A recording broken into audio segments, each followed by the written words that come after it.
বাড়ির সামনের লনের ঘাস নিজেরটা নিজেই কাটতেছে। এখানে নিজের কাজ নিজেরই করতে হয়, কেউ করে দেবে না। ওই যে আঙ্কেল, উনি ওনার বাড়ির আঙিনা পরিষ্কার করতেছে। পিছনের বাড়িটা ওনার। আমি বেলভিউ পার্কের এই জায়গাটা আসছি আজকে হাঁটতে হাঁটতে। আর এক আঙ্কেল কুকুর নিয়ে হাঁটতেছেন।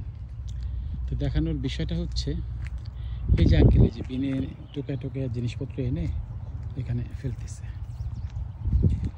তো এটার মূল জিনিসটা বলার কারণ হচ্ছে ওনার বয়স কিন্তু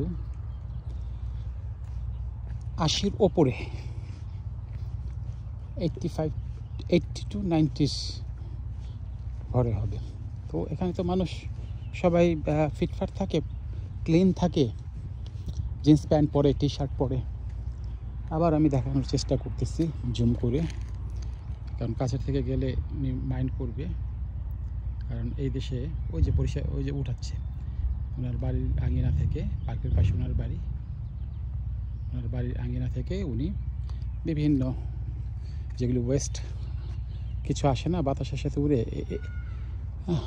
এগুলি উনি তুলে বেনে ফেলতেছে। এখানে কিন্তু ওনাকে দেখানোর কারণ হচ্ছে ওনার বয়সের ব্যাপারটা। এখানে কিন্তু প্রত্যেকটা মানুষই এভাবে যার যার বাড়ি আঙিনাকে পরিষ্কার পরিচ্ছন্ন রাখে। বয়স এর চেয়ে বেশি মানুষেরও দেখছি আমি, 100 হয়তো বা বেশি হয়ে যেতে পারে। মানুষ হাঁটতে পারে না, ওয়াকার দিয়ে কোনো রকম তীর তীর করে হাঁটে, কিন্তু তার নিজের কাজটা সে যে পর্যন্ত বেডে না যায় সে তাই করার চেষ্টা করে। কারণ কেউ করে দেওয়ার মতো কেউ নাইও, বা এভাবেই এই কালচারই তারা শত বছর বা শত আরও 1-2-3 সেঞ্চুরি আগে থেকে এভাবেই তারা বড় হয়ে আসছে, চলে আসছে, জীবনের শেষ হয়ে আসছে। তাদের কেউ থাকে না, ছেলে মেয়ে পাশে, আত্মীয় স্বজন, এগুলি নিয়ে তাদের কোনো আক্ষেপ নেই। জীবনটা কীভাবে সুন্দর করবে, হ্যাজেল ফ্রি করবে, টেনশন ফ্রি করবে, এটা যেমন এই রাষ্ট্র চেষ্টা করে প্রত্যেকটা মানুষের অধিকারকে সমুন্নত রাখার, টেনশন ফ্রি রাখার। এই যে দেখেন, এই যে গাড়িতে করে ওনারা কোথাও যাবে, সব কিন্তু নিজেরা গাড়িতে ভরতেছে, উঠাচ্ছে। 2জন মহিলা, ভদ্র মহিলা, এই বাড়িটা ওনাদের, এই বাড়ি থেকে বের হলো। তো এখানে ড্রাইভারের সংস্কৃতি নাই, এখানে ড্রাইভারের সংস্কৃতি নাই। প্রতি বাড়িতে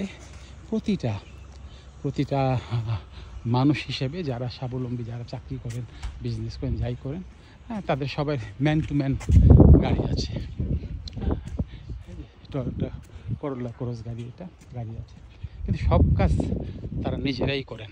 আমাদের বাংলাদেশের মতো ড্রাইভারের সংস্কৃতি নাই, দারোয়ানের সংস্কৃতি নাই। এই যে নিরিবিলি, কেন এই নিরিবিলিটা জানেন? এখানে কোনো বাড়িতে কোনো দারোয়ান নাই, কোনো বাড়িতে কোনো ড্রাইভার নাই। তো ড্রাইভার আর দারোয়ান দিয়ে এই সমস্ত কিছু ভরে যায়। এখানে যদি এক একটা বাড়িতে একটা করে ড্রাইভার থাকতো, একটা করে দারোয়ান থাকতো, বাইরের অর্ধেকও ধরতাম, তাহলে দেখতেন এরা এখানে হাঁটা চলা করে, হয় হুল্লা করে এই জায়গাটাকে, পরিবেশটাকে নষ্ট করে ফেলতো, যেটা আমাদের দেশে আমরা প্রতীয়মান।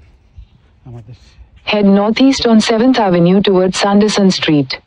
যে আমাদের প্রতিনিয়ত ফেস করতে হয়, কিছু করার থাকে না। আমাদের কালচারটা এমন হয়ে গেছে, আমরা স্বাবলম্বী হওয়ার চেষ্টা করি না। স্বাবলম্বী বলতে আর্থিকভাবে না, প্রাইভেট গাড়ি নিজে চালানোর জিনিস, ড্রাইভার দিয়ে অপারেট করার জিনিস না। এখানে আমি 80-85 বছরের মানুষকে, 90 বছরের মানুষকে, মহিলা পুরুষ, তাদেরকে আমি দেখতেছি অবধারিত, তারা নিজেরা গাড়ি চালিয়ে সমস্ত কাজ করতেছে।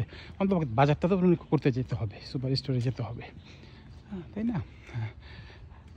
গাড়ি থেকে ক্রাইস দিয়ে নামতেছে, তাদের জন্য পার্কিংয়ের জায়গা আলাদা করা আছে। Head southwest on 7th Avenue toward Leader Street. আমি ম্যাপ দিয়েছি, তো এই জন্য ম্যাপে মাঝে মধ্যেই কি বলে লোকেশন জানাই দিচ্ছে। আমি আজকে অনেক দূরে আসছি। Turn right onto Leader Street. আমি প্রতিদিনই কোনো সময় রাস্তাটা হারিয়ে ফেলি। কি সুন্দর পাথরের কাজ করেছে এখানে, আলগা পাথর দিয়ে। এগুলো কিন্তু সামারে করেছে, বরফ গলে যাওয়ার পরে এগুলি করেছে। সুন্দর করে, কি সুন্দর করে লাগানো স্ট্যাচু, জাতীয় পতাকা কানাডার। এখানে কিন্তু জাতীয় পতাকা যে কেউ যে কারো বাড়িতে লাগাতে পারে, কোনো বিধি নিষেধ নাই, শুধু অবমাননা করা যাবে না। এবং যার যার দলীয় পতাকা, মানে কেউ যদি কোনো দলকে পছন্দ করে স্পেসিফিক, সেই দলীয় পতাকাটাও লাগাতে পারে। ওই যে কাঠবিড়ালি রাস্তার মাঝখানে দাঁড়ায় আসছে, এই তো নেচারের সাথে আছি।